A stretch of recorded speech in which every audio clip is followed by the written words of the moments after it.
जय हिंद दोस्तों। आज आपके सामने हम यूपी पेट 2023 का प्रश्न पत्र ए आपका शिफ्ट द्वितीय का लेकर चल रहे हैं। द्वितीय शिफ्ट का प्रश्न पत्र आपका ए जो है उसको लेकर चल रहे हैं। उसके कुछ महत्वपूर्ण जो कि आपके हो सकता है कि 2023 में रिपीट कर दिए जाएं। तो चलते हैं पहले प्रश्न की तरफ। कह रहा है निम्नलिखित किस क्रम में भारत आए, मतलब कह रहा है कि इसमें से जो क्रम है वह किस क्रम में भारत में अपने लोग आए। कह रहा है कि टॉमस रो, फिर फाहियान, ह्वेनसांग, इनमें से मतलब सबसे पहले कौन आया था उसका क्रम बताया, फिर उसके बाद टॉमस रो देखिए 18वीं शताब्दी में आया था। फाहियान और ह्वेनसांग ये सब चंद्रगुप्त के समय में थे। तो सबसे पहले आया था फाहियान और इसके बाद आया था ह्वेनसांग, जो कि दोनों क्या हैं, चीनी यात्री थे। तो फाहियान आया, फिर इसके बाद ह्वेनसांग आया, तब टॉमस रो आया। तो मतलब 2, 3, 1। तो ऑप्शन देख लीजिए कौन सा है, 2, 3, 1। तो ऑप्शन नंबर क्या हो जाएगा, सी हो जाएगा। चलते हैं दूसरे की तरफ। अब प्रश्न आपका दूसरा कह रहा है, इसमें कह रहा है सिराज उद दौला किस युद्ध में अंग्रेजों से पराजित हुआ। कह रहा है कि सिराज उद दौला किस युद्ध में अंग्रेजों से पराजित हुआ। कह रहा है बक्सर में हुआ था, प्लासी में हुआ था, वांडीवास में हुआ था, इनमें से कोई नहीं। तो जान लीजिए आप, सिराज उद दौला अंग्रेजों से जो परास्त हुआ था वो आपका प्लासी का युद्ध था। ऑप्शन नंबर आपका बी हो जाएगा। चलते हैं प्रश्न तीसरे की तरफ। कह रहा है इनमें से कौन हड़प नीति का कट्टर समर्थक था। हड़प नीति मतलब था, इसका कहने का मतलब यह था कि वह राजा जिसके पास कोई पुत्र नहीं है तो वह किसी को गोद नहीं ले सकता था। ठीक है, जिसको हम कहते हैं डॉक्ट्रिन ऑफ लैप्स, मतलब इंग्लिश वर्ड है। इसका मतलब है कि वह किसी को गोद नहीं ले सकता और उसका पूरा साम्राज्य अंग्रेज के अधीन हो जाएगा। तो यह किसकी नीति था, लॉर्ड वेलेस्ली का था, लॉर्ड डलहौजी का था, लॉर्ड मिंटो का था या लॉर्ड हेस्टिंग का था। तो हड़प नीति इसमें जो था वो लॉर्ड डलहौजी का था। चलते हैं अगले प्रश्न की तरफ। कह रहा है कि भारतीय इतिहास में धन्वंतरी कौन थे। कह रहा है भारतीय इतिहास में धन्वंतरी कौन थे। तो धन्वंतरी हम आपको ऐसे ही बता दे रहे हैं, वो एक चिकित्सक थे। अब ऑप्शन देख लेते हैं। तो चंद्रगुप्त मौर्य के प्रसिद्ध सेनापति, चंद्रगुप्त विक्रमादित्य की सभा को सुशोभित करने वाले प्रसिद्ध चिकित्सक, हर्ष के समय के एक प्रसिद्ध नाटककार, इनमें से कोई नहीं। हमने कहा वो चिकित्सक थे, मतलब एक आपके वैद्य थे। तो इसलिए ऑप्शन नंबर आपका क्या बन जाएगा, बी बन जाएगा। चलते हैं प्रश्न आपका चौथे की पचय की तरफ। तो पांचवा प्रश्न आपका क्या है कि मौर्यकालीन भारत के विवरण वाली इंडिका के लेखक थे। इंडिका जो पुस्तक थी उसके लेखक कौन थे उसके बारे में बताना है। मेघस्थनीज थे, फाहियान थे, ह्वेनसांग थे, इनमें से कोई नहीं। तो इंडिका पुस्तक लिखने वाले आपके थे मेघस्थनीज। चलते हैं प्रश्न 6 की तरफ। कह रहा है साइमन कमीशन किस वर्ष में भारत में प्रथम बार आया। कह रहा है साइमन कमीशन किस वर्ष में भारत में प्रथम बार आया। कह रहा है 1925 में, 1926 में, 1919 में या 1928 में। तो जो साइमन कमीशन था वो आपका भारत में 1928 ईस्वी में आया था। अब चलते हैं प्रश्न आपका 17 की तरफ। कह रहा है भारतीय राष्ट्रीय कांग्रेस द्वारा किस अधिवेशन में ऐतिहासिक पूर्ण स्वराज, पूर्ण स्वतंत्रता का प्रस्ताव पारित किया गया था। कह रहा था कि वह कौन सा अधिवेशन था जिसमें पूर्ण स्वराज की मांग की गई थी। बम्बई अधिवेशन में, लाहौर अधिवेशन में, कराची अधिवेशन में, लखनऊ अधिवेशन में। तो आपका ऑप्शन नंबर यहाँ बन जाएगा लाहौर में।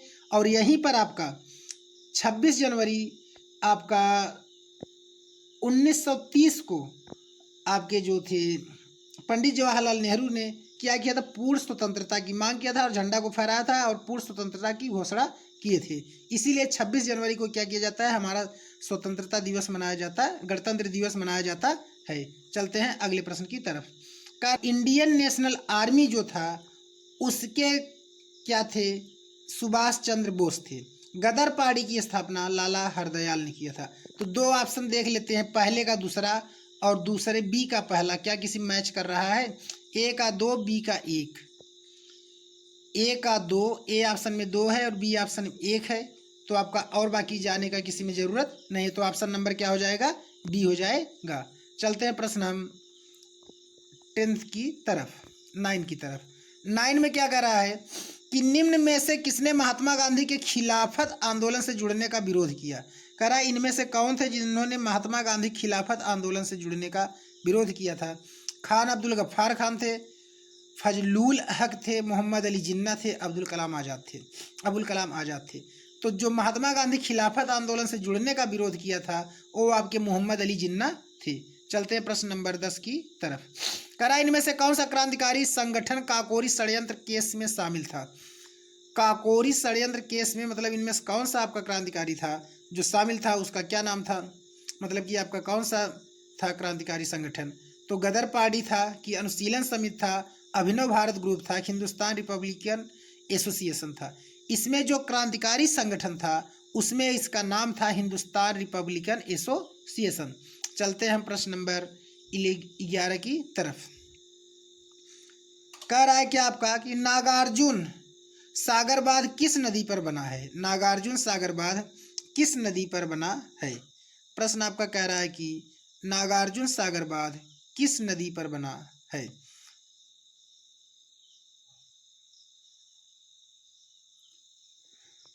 प्रश्न 11 आपका कह रहा है कि नागार्जुन सागर बांध किस नदी पर बना है। कृष्णा नदी पर, गोदावरी नदी पर, कृष्णा नदी पर, गंगा नदी पर, कावेरी नदी पर।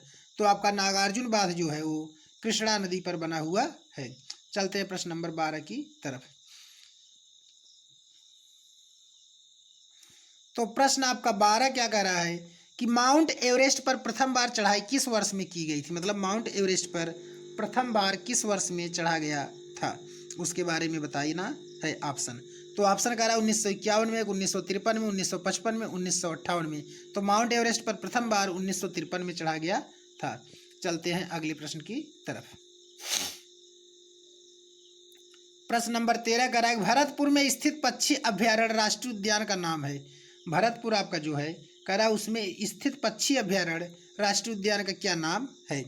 तो आपको बताना है कि भैंसरोडगढ़ अभ्यारण्य, दर्रा अभ्यारण्य, केवला देवघाना राष्ट्रीय उद्यान की घाट प्रभा अभ्यारण्य। इसमें से कह रहा है कि आपका कौन सा ऑप्शन होगा।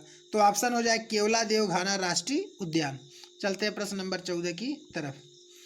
कह रहा है भिलाई इस्पात संयंत्र के लौह अयस्क का स्रोत है। कह रहा है भिलाई जो आपका इस्पात है, जहाँ पे लोहा मतलब भिलाई में जो आपका लोहे का कारखाना है, जो इस्पात का वो की एक मुख्य केंद्र है।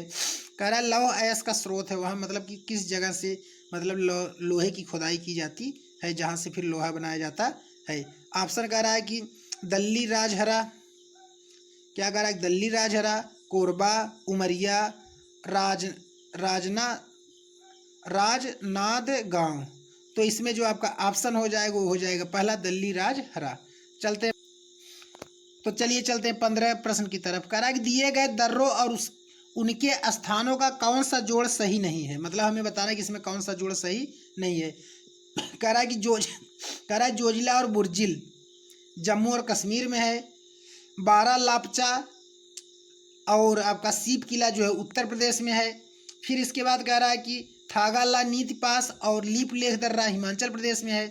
कह रहा है कि नाथुला और जेलेपला सिक्किम में है।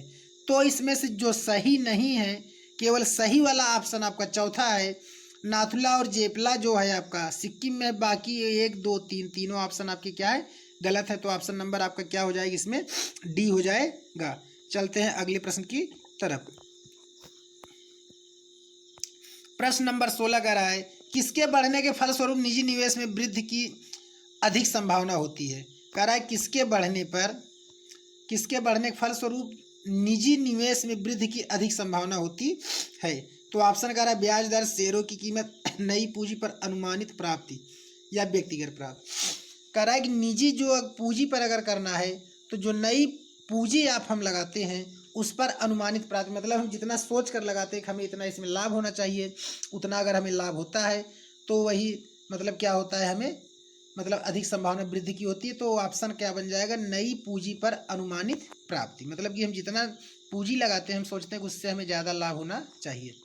प्रश्न 17 कह रहा है भारत की राष्ट्रीय आय का आकलन करने वाली संस्था है। कह रहा है कि भारत का राष्ट्रीय आय का आकलन करने वाली संस्था कौन सी है। आरबीआई है, नीति आयोग है, वित्त मंत्रालय, केंद्रीय सांख्यिकी संगठन है। तो भैया भारत की राष्ट्रीय आय का आकलन करने वाली जो संस्था है वो ऑप्शन डी बन जाएगा, केंद्रीय सांख्यिकी संगठन। चलते हैं अगले प्रश्न की तरफ। कह रहा है सेवा क्षेत्र का दूसरा नाम क्या है।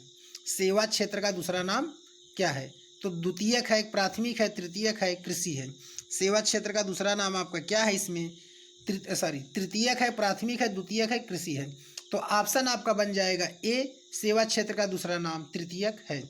चलते हैं प्रश्न नंबर 19 की तरफ। भारत में श्वेत क्रांति के जनक के रूप में किसे जाना जाता है? तो आपका इसमें कह रहा है कि भारत के श्वेत क्रांति के जनक के रूप में किसको जाना जाता है? कह रहा है कि Balwant Rai Mehta, doctor Verghese Kurien, MS Swaminathan, Norman Edward. तो ऑप्शन आपका हो जाएगा इसमें बी हो जाएगा, डॉक्टर वर्गीस कुरियन। चलते हैं आपका अगले प्रश्न की तरफ, 20 की तरफ। प्रश्न नंबर 20 कह रहा है कि भारत में आर्थिक सुधार 1951 ईस्वी 1951 के दौरान प्रधानमंत्री कौन थे? भारत के आर्थिक सुधार 1991 के दौरान प्रधानमंत्री कौन थे? मतलब 1991 में कौन प्रधानमंत्री आपके थे, आपको बताना है। तो कह रहा है BP नरसिम्हा राव, अटल बिहारी वाजपेयी, डॉक्टर मनमोहन सिंह, इनमें से कोई नहीं। तो देखिए 1991 में जो आपके प्रधानमंत्री थे उस समय BP नरसिम्हा राव। चलते हैं अगले प्रश्न की तरफ।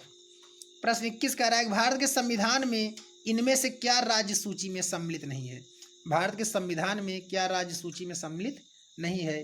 तो आपको ऑप्शन बताना है। कह रहा है कि पुलिस है, कि कानून व्यवस्था है, जेल है, दंड प्रक्रिया संहिता है। तो इन चारों में आपका ऑप्शन नंबर क्या बनेगा? दंड प्रक्रिया संहिता जो है आपका क्या संविधान के राज्य सूची में सम्मिलित नहीं है। आपका 21 का डी हो जाएगा। चलते हैं 22 की तरफ। कह रहा है निम्नलिखित में से क्या भारतीय संविधान की मुख्य विशेषता नहीं है? कह रहा है इसमें से भारतीय संविधान की मुख्य विशेषता कौन सी नहीं है? अर्धसंघीय संरचना, की प्रतिबद्ध न्यायतंत्र, शक्तियों का वितरण, लिखित संविधान और संविधान की सर्वोच्चता। इसमें आपका कह रहा है विशेषता कौन सा नहीं है? तो हो जाएगा प्रतिबद्ध न्याय तंत्र, ऑप्शन नंबर बी। चलते हैं अगले प्रश्न की तरफ। प्रश्न 23 कह रहा है कि निम्न में से क्या भारतीय नागरिकों को आर्थिक न्याय प्रदान करता है? कह रहा है निम्न में से क्या भारतीय नागरिकों को आर्थिक आय प्रदान करता है? कह रहा है इनमें से आर्थिक आय कौन सा मतलब ऑप्शन प्रदान करता है? मौलिक अधिकार, की मौलिक कर्तव्य, राज्य की नीति निर्देशक सिद्धांत। कह रहा है इनमें से कोई नहीं। तो जो भारत के नागरिकों को आर्थिक न्याय प्रदान करता है वो है आपका राज्य के नीति निर्देशक सिद्धांत। चलते हैं प्रश्न 24 की तरफ। कह रहा है भारतीय संविधान का कौन सा अनुच्छेद राज्य सरकारों को ग्राम पंचायतों के आयोजन के लिए निर्देशित करता है? मतलब कि जो राज्य है वो ग्राम पंचायत को मतलब निर्देशित करता है, वो कौन सा आपका अनुच्छेद है? तो अनुच्छेद कह रहा है आपका क्या 38 है, और इसके बाद कह रहा है अनुच्छेद 40 है, अनुच्छेद 44 है, अनुच्छेद 46 है। तो आपका राज्य जो सरकार है ग्राम पंचायत को आयोजन के निर्देशित करता है अनुच्छेद 40 के अंतर्गत। चलते हैं अगले प्रश्न की तरफ। प्रश्न 25 आपका कह रहा है कि त्रिस्तरीय पंचायती राज व्यवस्था का विचार किसने रखा था? त्रिस्तरीय पंचायती राज व्यवस्था का विचार किसने रखा था? Balwant Rai Mehta committee, Ashok Mehta committee, royal commission, इनमें से कोई नहीं।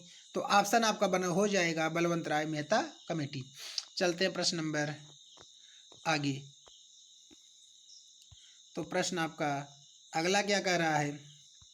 कह रहा है बिजली का प्रवाह सर्किट में कब होता है? कह रहा है बिजली का प्रवाह मतलब लाइट कब सर्किट में बहना मतलब कि तार में चलना शुरू होता है? तो आपको बता रहा है ऑप्शन आपका कह रहा है क्या?